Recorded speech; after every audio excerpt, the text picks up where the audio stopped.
Imagine this.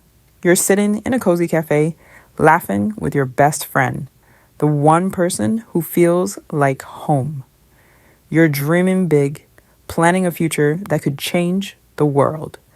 Then, in a heartbeat, she rips it all away for a stack of cash that means nothing in the end. My name is Emma, and this is my story. A tale of heartbreak, burning resolve, and a comeback that turned me from shattered to a millionaire standing tall. How did I get here? Stay with me because this journey will make you question every friendship you've ever had. It all began in a tiny apartment, the kind where dreams are scribbled on napkins and fueled by late night coffee. I was 24, fresh out of college, with a business degree that felt more like a decoration than a golden ticket. Money was tight. My mom raised me alone, and we were still paying off her medical bills from years back. That's when Sarah came into my life. We'd been friends since high school, inseparable, like sisters. She was the spark, the one who lit up rooms with her charm, while I was the planner, mapping out ideas on my old laptop. One evening, over pizza and rain tapping the windows, our big idea was born. Why isn't there an app that connects local artisans with buyers? I said, frustrated after a craft fair where small vendors got ignored. Sarah's eyes lit up. Like a marketplace, but for handmade stuff. We called it CraftSphere. Simple, but powerful. We scraped together our savings, mine from tutoring, hers from waitressing, and dove in. I built the app, coding every line while Sarah pitched to vendors, her voice pulling them in like magic. The early days were brutal. We survived on instant noodles, sharing a couch when rent loomed. But slowly, artisans joined, potters, jewelers, knitters. Our first milestone? 1,000 users. Sarah and I danced in the living room, blasting music, dreaming of the future. We're going to be unstoppable, she said, hugging me tight. I believed her. She was my rock, the one who'd held my hand when Mom was sick. How could I not trust her? But success casts shadows, doesn't it? As CraftSphere grew, whispers of opportunity followed. A big e-commerce company reached out, offering to buy us out for $400,000. It wasn't a fortune, but it was a start. Sarah's face lit up when we got the email. We could take it and build something bigger, she said. I shook my head. No, let's grow it ourselves. This is our heart, she agreed, but there was a glint in her eyes. I didn't catch then. Greed, maybe. Or something darker. Sarah always talked about wanting a better life, escaping her family's struggles. I thought it united us. I was wrong. The app took off after we added a feature for live craft demos. Think artisans streaming their process. Downloads jumped to 10,000, then 50.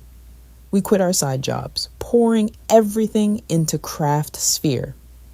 Blogs called us the future of handmade commerce. Sarah shone in interviews while I worked behind the scenes, tweaking code, answering user emails. We were a team, or so I thought. But money changes people, doesn't it? And Sarah was changing, slipping away while I was too busy to notice. One night, our developer, a freelancer we'd hired, texted me. Emma, Sarah's been meeting with that company alone. My heart sank. I confronted her the next day. What's going on? She laughed it off. Just keeping options open, Em. Her smile was too quick, too bright. Doubt crept in like a chill down my spine. Was my best friend plotting something? The question kept me up at night, gnawing at my trust. Little did I know, the betrayal was already in motion, and it would hit me like a tidal wave. I tried to bury the doubts. Sarah and I had history, years of shared secrets, late night talks, and dreams we'd sworn to chase together. We met in high school art class, bonding over sketches and bad coffee. When Mom got sick, Sarah was there, bringing soup, holding me when I cried. "We're family," she'd say. How could someone like that betray me? Craftsphere became our world. We rented a tiny office space in a co-working hub, walls covered in doodles and sticky notes. Our team grew to 5. Me, Sarah, the developer, a marketer, and a graphic designer. Mornings were alive with ideas. What if we let buyers customize orders in real time? I suggested. Sarah clapped. Genius! That'll hook them. We launched the feature and downloads doubled.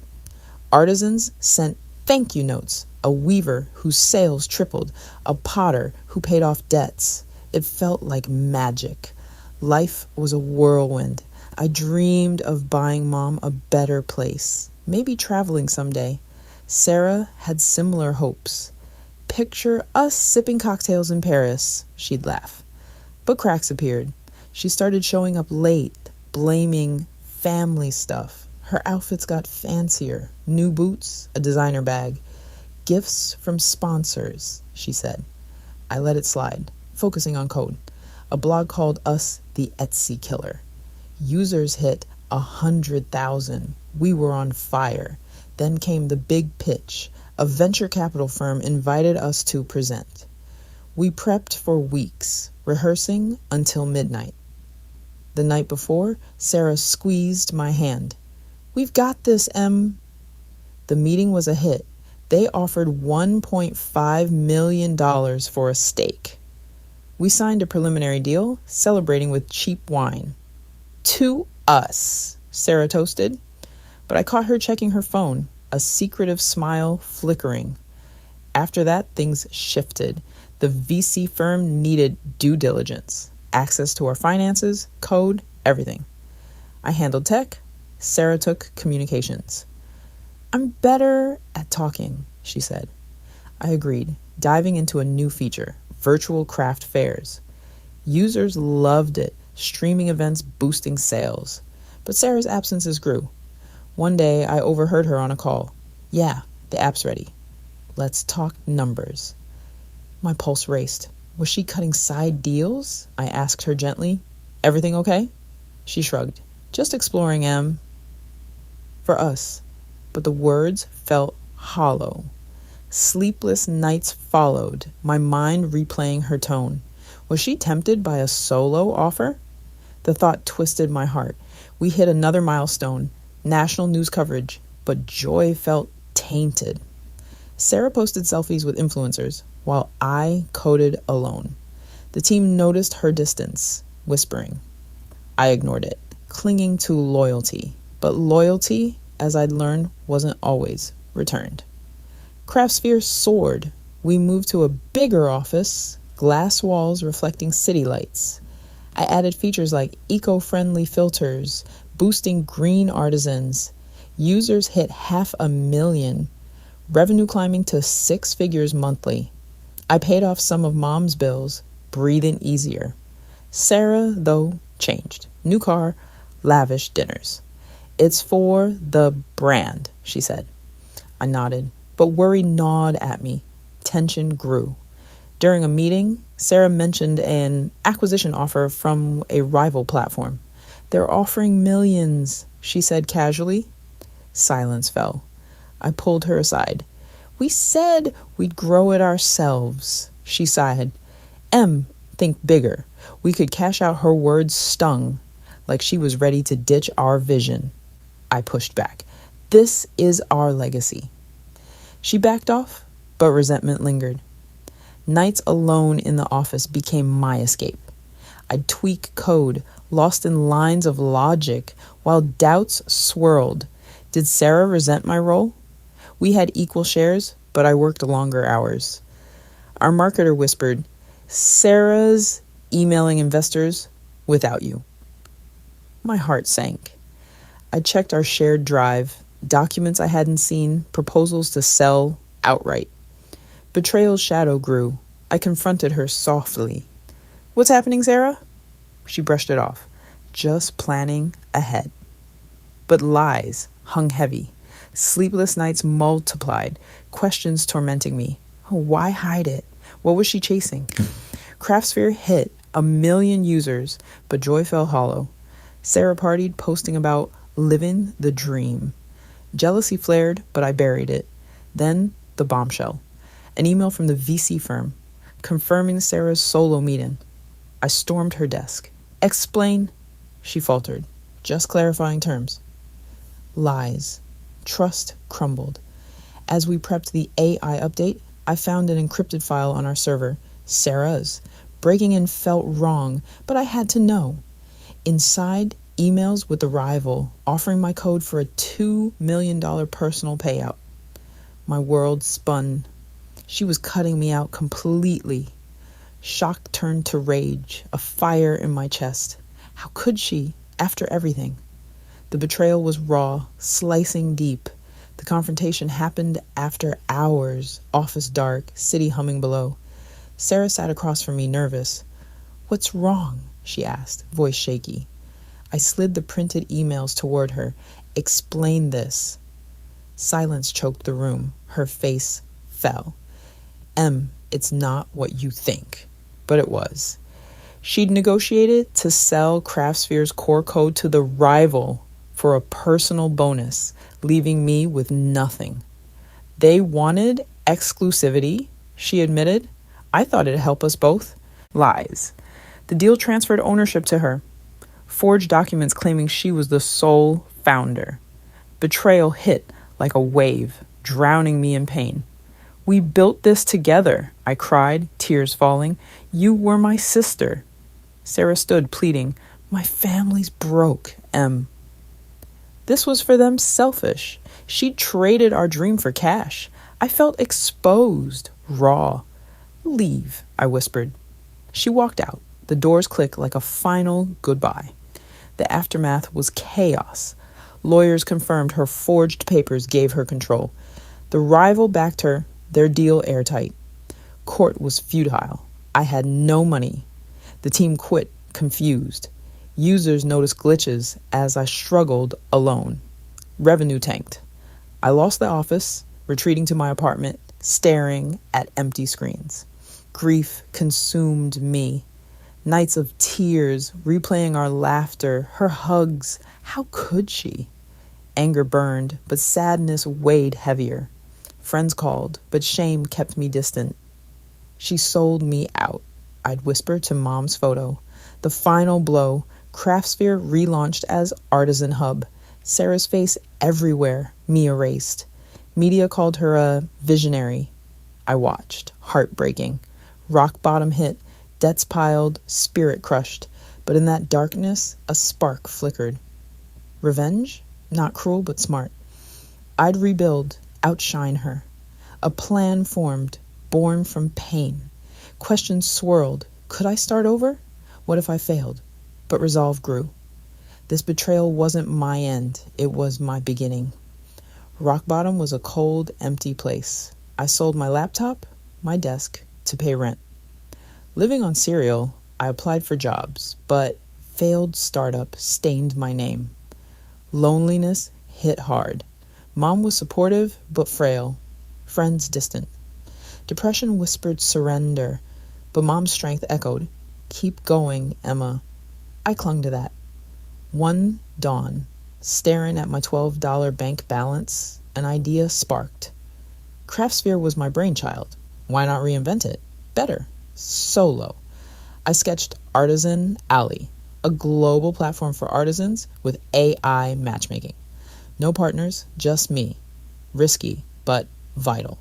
I learned from Sarah, patents first, ironclad contracts, months blurred, day jobs at a diner funded nights coding on a borrowed laptop. Exhaustion was relentless, but purpose drove me. Anger at Sarah fueled late hours. Sadness brought tears during breaks. Why me? I'd ask. But each line of code was a step up. Beta tests with local artisans got raves.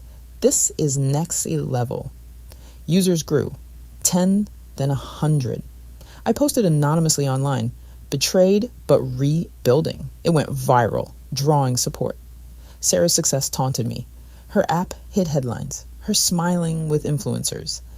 Envy stung, but I channeled it. I'll surpass her, I vowed. The plan: build quietly, launch big, let success expose the truth. Artisan, all the added features, virtual workshops, secure payments. First revenue, $500, felt like a fortune. Relief washed over me. Betrayal taught harsh lessons. Verify trust, protect your work. Small investors noticed. One offered $50,000 seed funding. The rise began. Questions lingered. Would it work? Could I heal? But momentum carried me. Revenge wasn't destruction. It was outshining. With funding, I pushed Artisan Ollie forward. My apartment became HQ. I was the team. Strategy, user first, rapid updates. I added sustainability badges, boosting eco-artisans. Users hit thousands, drawn by my anonymous posts, rising from betrayal. Curiosity spiked downloads. Emotions drove me. Shock from Sarah's deceit, anger fueling innovation. She stole my dream. I'll build a bigger one. Moral questions nagged. Was revenge ethical? But justice felt right. Shine brighter, expose quietly. I hired carefully. A coder, a marketer. We brainstormed. Influencer partnerships? Yes. Deals rolled in. Revenue hit 5 figures. I tracked Sarah discreetly. Her app faltered.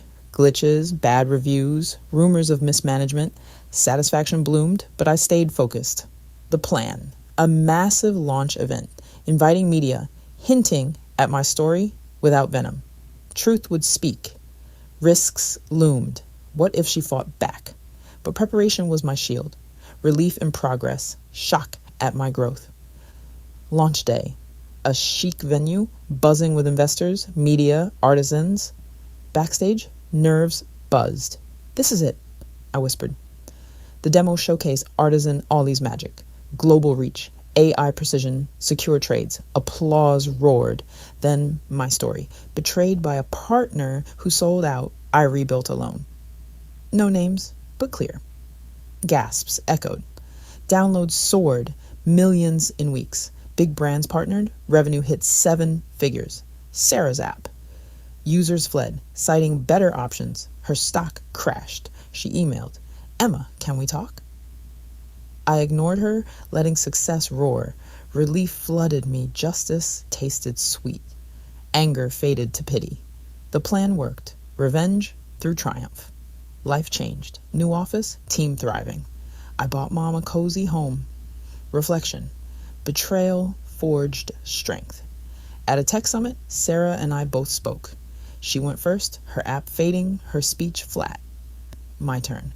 I unveiled Artisan Ollie's new features, stats crushing hers. Q&A.